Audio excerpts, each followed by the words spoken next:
There is a number that the United States Department of Agriculture does not put in its public press releases. 1,300. That is the percentage by which farmers across 8 American states are draining the Ogallala Aquifer faster than rainfall and snowmelt can refill it. Not 10% faster, not 50% faster, 1,300% faster. The aquifer that took 6 million years to fill is being emptied in real time, and the people whose food depends on it have no idea it is happening. The Ogallala Aquifer sits beneath 174,000 square miles of the American Great Plains, stretching from the Nebraska sandhills in the north, down through Kansas, Colorado, Oklahoma, New Mexico, Texas, and into the panhandle of Wyoming and South Dakota. It is not a single underground lake.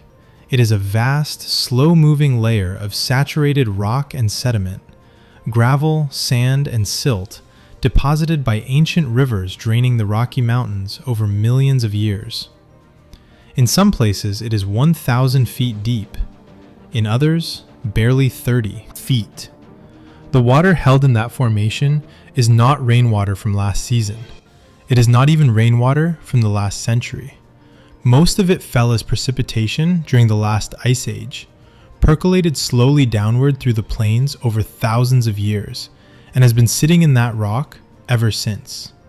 Hydrologists call it fossil water. You cannot make more of it on any human timescale. Once it is gone for geological time. And right now, America is pumping it out at a rate that would drain it entirely within this century in the most vulnerable sections. But here is the detail that tells the real story. The Ogallala does not just water lawns and fill swimming pools. It grows your food. The 8 states above the aquifer produce roughly 1/5 of all agricultural output in the United States. The Texas Panhandle and the Kansas Plains grow enormous quantities of wheat, corn, sorghum, and cotton. Nebraska, which sits atop the deepest and most saturated section of the aquifer, irrigates more cropland than any other state in the country. The aquifer's water feeds feedlots in Kansas and Texas, where roughly 20% of all American beef cattle are raised. It waters the fields that grow the grain those cattle eat. It supplies the processing plants where that beef is packaged. Pull the Ogallala out of the American food system, and you do not lose a regional crop. You lose a structural pillar of the national food supply at a scale that would take decades to partially replace, and that cannot be fully replaced at all. To understand how the crisis was built, you have to go back to the moment it was switched on. Before the 1930s, the Great Plains were mostly dryland farmed or left as rangeland. Farmers planted wheat and prayed for rain. The Dust Bowl of the 1930s, when drought and poor land management turned the southern plains into a wasteland of blowing topsoil and ruined harvests, seemed to confirm that the plains could not support intensive agriculture without reliable water. Then came the pump. After World War II, cheap electric pumps, cheap diesel engines, and cheap well drilling equipment made it suddenly possible to pull water directly out of the ground at industrial scale. Center pivot irrigation systems, those enormous mechanical arms you see from airplanes, sweeping slow circles across fields, began appearing across Kansas, Nebraska, and Texas in the 1950s and 1960s. By the 1970s, the aquifer was being tapped at full industrial pace. Towns that had been barely surviving on dryland wheat suddenly had water. Corn that should never have grown in the Texas Panhandle was growing. Cotton that required wetter climates was being harvested in the Oklahoma dust. The plains bloomed because the fossil water beneath them was cheap and seemingly limitless. It was not limitless. It never was. The recharge rate of the Ogallala varies across its range, but across most of it, precipitation that infiltrates deep enough to actually reach the water, table measures less than half an inch per year. In the southern high plains, the Texas Panhandle, eastern New Mexico, western Oklahoma, recharge is estimated at between 0 and 1 inch per year. The aquifer in those regions is essentially non-renewable on any human timescale. Meanwhile, a single center pivot irrigation system running through a dry Kansas summer can pull 500 to 800 gallons per minute from a well. A farm with multiple pivots running through the growing season draws millions of gallons. Multiply that by tens of thousands of farms across 8 states, and the math becomes brutal fast. The USGS has been tracking Ogallala water levels since the 1950s. Their data shows that in the southern high plains, the Texas Panhandle section of the aquifer, the water table has dropped by more than 150 feet since intensive pumping began. 150 feet of water gone from the rock that took 6 million years to fill. In parts of the Texas Panhandle, the saturated thickness of the aquifer, the actual layer of water-bearing material, has dropped from over 200 feet to under 50 feet. Some wells that tapped the aquifer successfully in the 1960s now pull only air. Farmers in those areas are not being warned that their wells are running dry. They are discovering it the way you discover a checking account is empty, when the withdrawal fails. If you are finding this useful, hit subscribe. We cover water crises, earth science events, and infrastructure collapses as they develop, with the full picture you need to understand what is actually at stake. The human story of what aquifer depletion looks like has been playing out in the Texas Panhandle for over a decade. In Roberts County, Texas, a flat, windswept county of just 900 people north of Amarillo, farmers who irrigated cotton and corn through the 1980s and 1990s began dryland farming again in the 2000s because their wells could not pull enough water to justify the pump cost.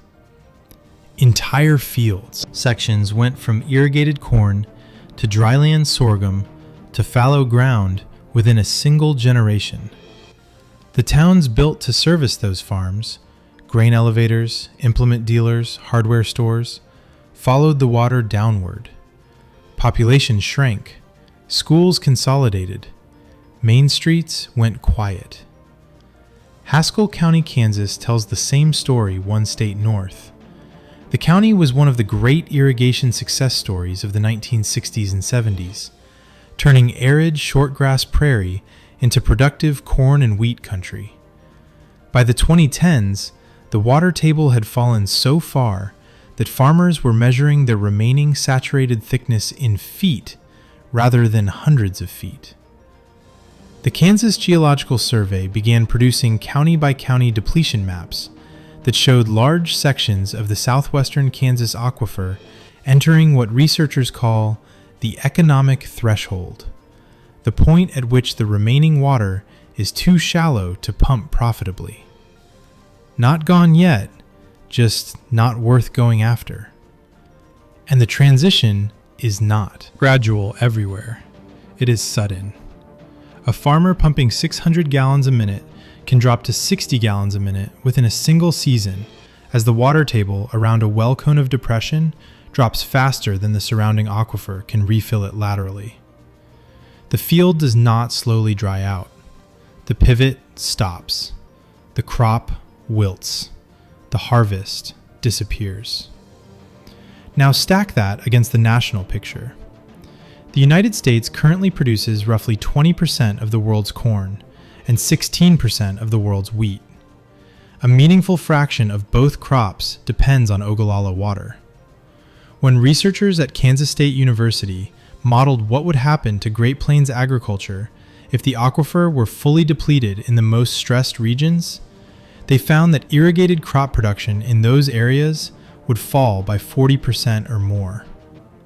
That is not a regional agricultural problem. That is a national food supply problem with global price implications. Corn futures move on smaller disruptions than that. Wheat markets respond to drought in a single country. A structural, multi-decade collapse of irrigation capacity across 8 American states would send food prices upward across every category of the grocery store: grain, meat, dairy, processed food, and it would do so permanently, not seasonally. But the problem is not just the aquifer itself. It is everything built on top of the assumption that the aquifer is permanent. The infrastructure of the Great Plains was designed around cheap, reliable groundwater. The towns, the farm buildings, the grain elevators, the feedlots, the rail lines, the processing plants, all of it was scaled to an agricultural system that runs on Ogallala water. When the water retreats, the infrastructure does not quietly adapt. It strands. A grain elevator in a county where irrigated corn production drops by 60% becomes a half-used building in a shrinking town. A feedlot sized to process cattle fed on aquifer-irrigated grain loses its supply chain. A small city whose economic base is agricultural services loses its reason to exist at its current size. This is not speculation. It is already visible in the population data for the southern High Plains counties. Roberts County, Texas; Haskell County, Kansas; Beaver County, Oklahoma. The census lines in those places have been declining for 30 years. The aquifer and the population are going down together. The projections for what happens in the next 50 years depend on how aggressively pumping is reduced, and so far, the record on that front is not encouraging. Kansas has experimented with locally governed water management districts that give farmers collective control over pumping rates in defined areas. Some of those districts have voluntarily reduced pumping and seen measurable results in slowing depletion. The Sheridan County experiment, which started around 2012 and involved a small group of farmers agreeing to cut water use by 20%, produced aquifer recovery in the targeted zone that researchers called statistically significant.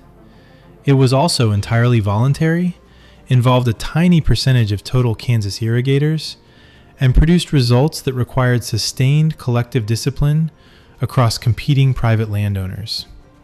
Scaling that to 8 states, with millions of acres of irrigated farmland, under the pressure of commodity markets, is a different problem by several orders of magnitude. Texas, which sits above the most depleted sections of the aquifer, operates under a legal framework called the Rule of Capture. Under Texas groundwater law, a landowner has the right to pump as much water as they can beneficially use from beneath their own property, regardless of what it does to their neighbor's well.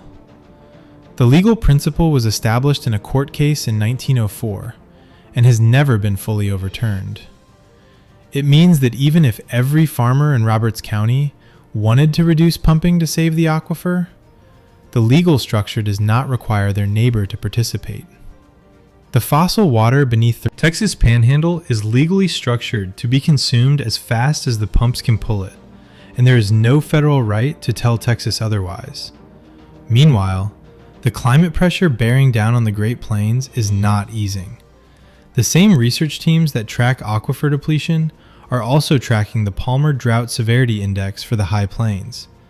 Their models, built on observed temperature trends and projected warming, show the southern Great Plains becoming significantly hotter and drier across the coming decades. Less recharge, more crop water demand, higher evapotranspiration. The aquifer depletes faster as the climate heats. The climate stress increases as the aquifer depletes and farmers lose the buffer that groundwater provides against dry years. The two systems, aquifer decline and climate change, are not separate problems running in parallel. They are compounding each other. There is a layer of the Ogallala aquifer story that does not appear in the USDA reports or the congressional testimony or the Farm Bureau press releases. It is the layer visible only if you drive the back roads of the Texas Panhandle on a dry August afternoon and watch the center pivots that are not running. Some of them stopped running because the crop cycle ended. Others stopped running because the water table under them dropped below the point where the pump could reach it economically. From the road, you cannot tell the difference. The pivot is still standing. The field is still there. The equipment is still wired to the well. It just does not go anymore. Across the Great Plains, there are millions of acres of cropland that produce what they produce today because of water that fell during the last ice age, pooled in ancient river gravel, and waited in darkness for 10,000 years until someone invented a pump powerful enough to reach it. That water is not part of the water cycle in any meaningful human sense. It does not evaporate and come back as rain. It does not flow into a river and return to the aquifer. When it comes out of the ground and irrigates a field, it is gone. The plant uses it, the sun evaporates it, the air carries it away. What remains in the rock is a smaller number than what was there before. Every pivot that runs writes that number down a little further. The United States has never had a serious national conversation about what happens to the Great Plains when the water runs out. The political economy of agriculture makes that conversation nearly impossible. The landowners have legal rights to the water. The communities need the farm economy. The commodity markets reward maximum production. The time horizon of the problem, decades, not election cycles, makes it easy to defer.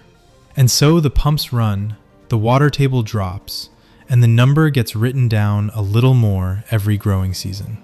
The aquifer took 6 million years to fill.